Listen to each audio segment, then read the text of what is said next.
और अब शुरुआत करते हैं एक सवाल के साथ। सवाल है कि क्या अगर आप पढ़े लिखे हैं, अगर आप सभ्य समाज से आते हैं, तो क्या किसी को भी आपको पीटने का लाइसेंस मिल जाता है? और मैं क्यों कह रहा हूं, उसकी वजह बताती हुई दो तस्वीरें मैं दिखाता हूं आपको। आज दो राज्यों से ऐसी तस्वीरें सामने आई जहां पढ़ा लिखा सभ्य समाज को पीटा गया और पूरा सिस्टम देखता रहा। एक तस्वीर है टोंक की, जहां बाहुबली निर्दलीय प्रत्याशी नरेश मीणा ने एक प्रशासनिक अधिकारी को सरेआम थप्पड़ मारा। थप्पड़ मारने के बाद सरेंडर करने से मना किया और जब पुलिस एक्शन लेने पहुंची तो अपने समर्थकों के साथ हंगामा कर पूरा लॉ एंड ऑर्डर बिगाड़ दिया।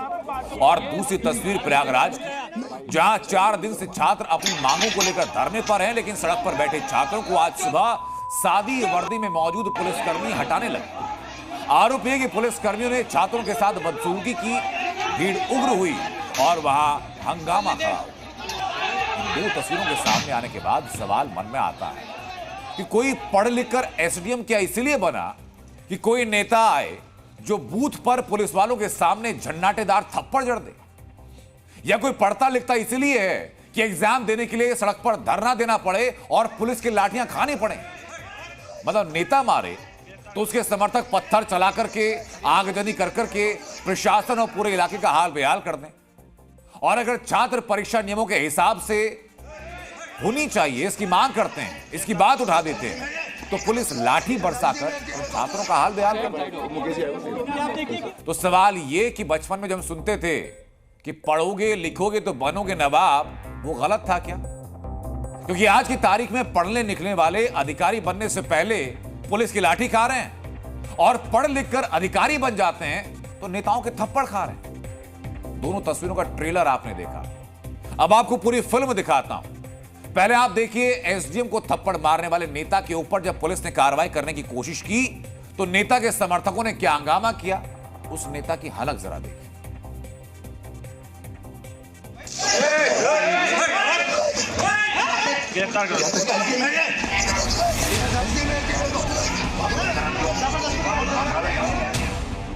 सामने खाकी थी, अधिकारी के गले में उसका सरकारी आईडी कार्ड लटका था, लेकिन नेताजी की हनक देखिए कि मामूली सी कहासुनी पर इनका पारा चढ़ गया और ड्यूटी पर तैनात एक सरकारी अधिकारी के गाल पर थप्पड़ जड़ दी। थप्पड़ सिर्फ एसडीएम के गाल पर नहीं पड़ा, बल्कि पूरे सिस्टम को एक चैलेंज।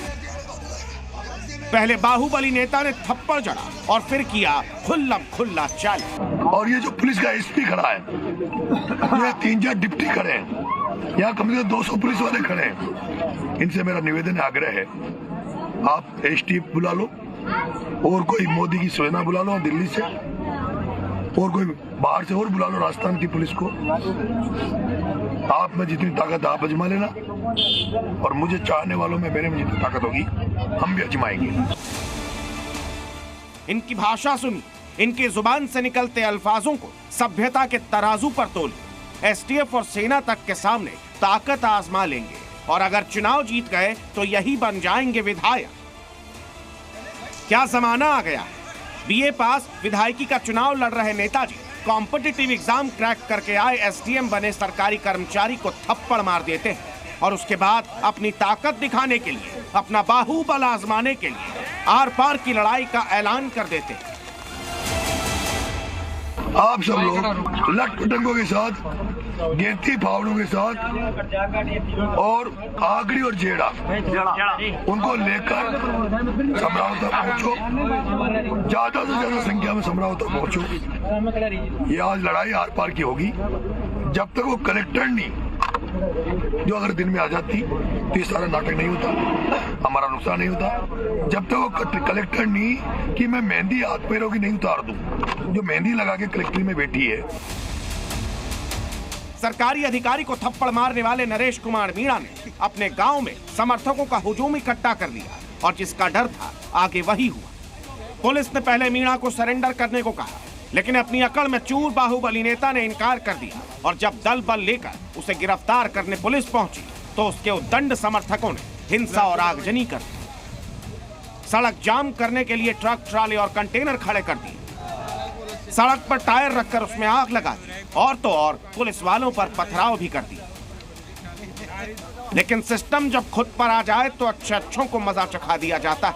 पुलिस ने नरेश कुमार मीणा को उसके गांव से गिरफ्तार कर लिया। नरेश कुमार मीणा को लगा था कि वो दबंगई दिखाएगा और हीरो बन जाएगा, लेकिन अब उसकी हीरोगिरी हवालात में निकलेगी। एक थप्पड़ का हिसाब किताब अच्छे से किया जाए। अब जरा आप नरेश मीणा का पूरा प्रोफाइल देखिए। नरेश कुमार मीणा अधिकारियों के साथ बदसलूकी करने का मानो हिस्ट्री शीटर है। अधिकारियों को धमकी देना, बदतमीजी करना, थप्पड़ मारना जैसे शौक।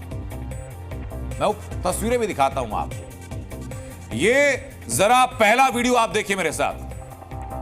ये पहला वीडियो देखिए जरा आप। ये बताया जा रहा है कि इस वीडियो में नरेश मीणा किसी सरकारी अधिकारी को धमका रहा है। 30 सेकंड का वीडियो है ये।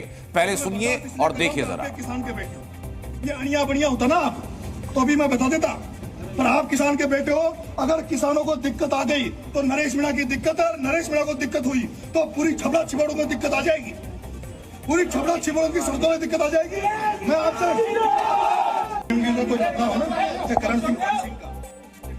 अब मैं आपको एक और वीडियो दिखाने जा रहा हूं। एक और वीडियो देखिए। नरेश मीणा का ही है, उन्हीं की करतूतें हैं। जहां किसी और सरकारी अधिकारी के साथ गुंडागर्दी कर रहा है।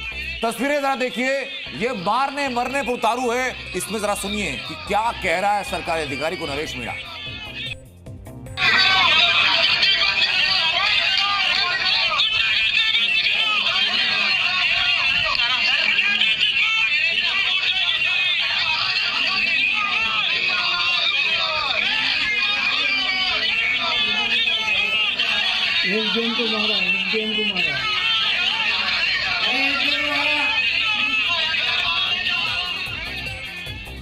आपने तस्वीरें देख ली। अब आपको नरेश मीणा की हिस्ट्री शीट में दिखाता हूं जरा। तारीख ब तारीख आप केस नोट करते जाइए। पहला केस 22 साल पहले 2002 में मामला जयपुर का था। मारपीट का मामला था, केस दर्ज हुआ। 2004 में सरकारी काम में बाधा डालने का केस दर्ज हुआ। अगले साल 2005 में चोरी के आरोप में केस दर्ज किया जाता है। फिर अगला साल आता 2006, फिर मारपीट का मामला दर्ज होता है। साल 2009 में निजी संपत्ति को तोड़ने का केस दर्ज होता है। साल 2010 में 5 लोगों के साथ मारपीट करना और जुआ खेलना, यह केस दर्ज होता है। 2012 में हथियार रखने पर केस दर्ज होता है। साल 2014 में 2017 में एक बार फिर सरकारी काम को रोकने का केस। 2022 में फिर एक केस। 2022 में एक और केस। 2023 में सरकारी काम रोकने का केस। 24 में 144 तोड़ने का केस। मतलब गिनते गिनते मेरी जबान थक जाए, आपकी उंगलियां थक जाएं, लेकिन नेता पर लगे केसेस की लिस्ट खत्म नहीं हो। और यह आदमी अगर विधायक बना तो क्या होगा, यह आप सोच लीजिए खुद। तो राजस्थान में पढ़ लिखकर अधिकारी बन चुके व्यक्ति पर थप्पड़ बरसते हैं। अब वो तस्वीर दिखाता हूं। जो पढ़ रहे हैं उन पर लाठियां बरस रही हैं। वो तस्वीरें हैं उत्तर प्रदेश के प्रयागराज की। और जिन पर लाठियां बरसी है वो छात्र जो अधिकारी बनने का सपना देख रहे हैं, लेकिन सड़कों पर ये पुलिस के डंडे खा रहे हैं। प्रयागराज में 4 दिनों तक छात्रों ने प्रदर्शन किया। पुलिस की लाठियां चली। पुलिस ने बल प्रयोग किया। छात्रों के साथ बदसलूकी के आरोप लगे। बावजूद इसके छात्र 4 दिनों तक अपनी मांगों को लेकर सड़कों पर टिके रहे और आखिरकार सरकार और सिस्टम दोनों को झुकने पर मजबूर किया।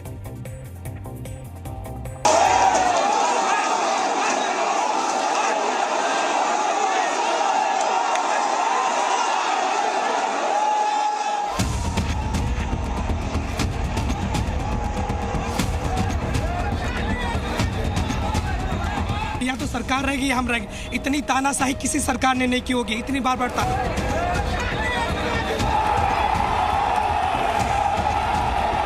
सिविल ड्रेस में आके हम लोग को मारा पीटी की है। उसके बाद उसमें महिलाएं भी थी। यूपीपीएससी की परीक्षा के नियमों में बदलाव की मांग को लेकर छात्र 4 दिनों तक प्रयागराज की सड़कों पर डटे रहे। पूरे साल ये छात्र परीक्षा की तैयारी करते हैं। कईयों के परिवार तो उधार लेकर अपने बच्चों को ट्यूशन पढ़ाते हैं, लेकिन जब ये छात्र अपने भविष्य के लिए मांग उठाते हैं तो सिस्टम की लाठी खाते हैं। जो छात्र हैं वो यहाँ पर बैरिकेटिंग पे जो है वो चढ़े हुए हैं और लगातार देखिए आप ये तमाम जो छात्र हैं वो इस वक्त जो है अरे लोग 2 पैर की विकलांग लड़कियों को लाठी से मार दिए, उसका पैर टूट गया। और लड़की नहीं है, इनकी बेटी नहीं है, चाहे जिसको तुम लाठी से मार दोगे। से लेकर न खाना पानी पीने दे रहा है, न कुछ करने दे रहा है, क्यों लाठी मार रहा है? कब तक बैठेंगे आप लोग? जब तक लोग बात नहीं मानेंगे। 4 दिनों तक छात्रों के इस प्रदर्शन को खत्म करने के लिए न जाने क्या क्या कदम उठाए गए। 11 तारीख की इन तस्वीरों को देखिए। सड़क पर उतरे छात्रों पर पुलिस वाले लाठी डंडा बजा रहे हैं। जुबान पर अपनी मांग, हाथ में तख्ती और नेताजी सुभाष चंद्र बोस की तस्वीर लिए छात्र अपने हक की लड़ाई लड़ने जब सड़कों पर उतरे थे तो कंधे पर 3 सितारा वाले अधिकारी इन्हें लाठी डंडों से खदेड़ रहे थे। शायद पुलिस वाले डंडा बजाते वक्त भूल गए कि ये छात्र नहीं बल्कि एस्पिरेंट्स इस देश के भविष्य हैं। इन्हीं में से कोई कल को डीएम एसडीएम बनेगा।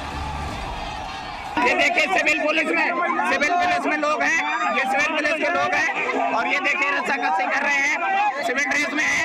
ये देखिए पुलिस है, ये देखिए महिलाओं के साथ दुर्व्यवहार हो रहा है बिना महिला पुलिस के। सिविल पुलिस में ऊपर ले जाइए। ये देखिए जबरदस्ती। प्रयागराज में 4 दिनों तक चले छात्रों के विरोध प्रदर्शन की एक तस्वीर ये भी।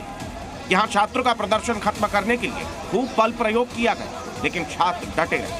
3 दिनों तक छात्रों को किसी तरह से हटाने की कोशिश की गई, लेकिन छात्र टस से मस नहीं हुए। जिसके बाद आज सुबह आरोप है कि सादी वर्दी में कुछ पुलिस वाले धरना स्थल पर आए और कई छात्रों को उठा कर ले गए। पुलिस का दावा था कि छात्रों के बीच कुछ उपद्रवी मौजूद थे। कुछ छात्र जो हैं वो अपना धरना प्रदर्शन कर रहे हैं एग्ज़ाम को लेके। इन्हीं के बीच में कुछ आपराधिक तत्व व अराजक तत्व जो हैं वो सम्मिलित हो गए और वो जो है शासन प्रशासन से छात्रों को वार्ता करने से लगातार रोक रहे थे और इनको भड़काने का कार्य भी कर रहे थे। ऐसे आपराधिक जो हैं अराजक तत्व उनको चिन्हित किया जा रहा है, उनको हिरासत में लिया जा रहा है पूछताछ के लिए। ऐसे ही कुछ 3-4 अराजक तत्वों को अभी जो है पूछताछ करने के लिए ले जाया गया है। लेकिन छात्रों का वर्जन कुछ और है। छात्रों ने पुलिस पर कई आरोप लगाए। सादे ड्रेस में एक लोग आए, कह रहे हैं कि यहाँ चले जाओ रूम पर, नहीं तो अभी तुमको लेकर चलेंगे ना, वहाँ जेल में लेकर चलेंगे। किनारे ले जाएं, बच्चों को हड़का रहे हैं, डरा रहे हैं। पुलिस प्रशासन हम लोग के ऊपर अत्याचार कर रही है। हम लोग अहिंसक आंदोलन कर रहे हैं और हम लोग के ऊपर लाठीचार्ज। अराजकता तो यहाँ पे कोई नहीं था, बस ये था कि उनको भीड़ कम होती दिखी तो उनको अवसर दिख रहा था कि भीड़ को हटा ले जाएंगे। उनका एक प्रयास था और जबरदस्ती उसके वीडियोज हैं, पैर घसीटते हुए ले गए। हमारे साथियों को रिहा किया, पकड़े को रिहा किया गया, उन्हें रिहा किया गया।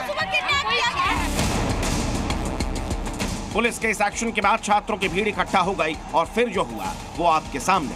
पुलिस के सारे इंतजाम धरे के धरे रह गए। छात्र सारे बैरियर्स को पार कर गए। पुलिस और छात्रों के बीच जमकर नोकझोंक हुई। छात्रों का गुस्सा थमने का नाम नहीं ले रहा था और फिर शाम होते होते ये खबर आई कि सरकार ने छात्रों की शर्तों को मान लिया है। निर्णय के अनुसार 1 डे 1 शिफ्ट के निर्णय को केवल पीसीएस प्रीलिम एग्जाम के लिए मान लिया गया है।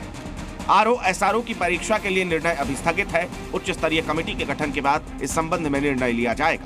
इसके अतिरिक्त 7 और 8 दिसंबर 2024 को होने वाली पीसीएस की प्रारंभिक परीक्षा 2024 को स्थगित करने का ऐलान किया गया है। 4 दिनों तक लड़ाई चली। प्रशासन ने छात्रों का प्रदर्शन खत्म करने के लिए खूब हथकंडे अपनाए, लेकिन छात्र टिके रहे और आखिरकार छात्रों की जीत।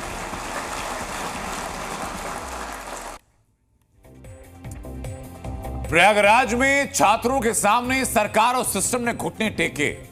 कहानी घूमकर एक बार फिर वहीं आती है जहां से शुरू हुई थी कि क्या पढ़ा लिखा आदमी लाठी डंडे और थप्पड़ खाएगा, क्योंकि प्रयागराज में प्रदर्शन करने वाले छात्र ही कल को अधिकारी बनेंगे।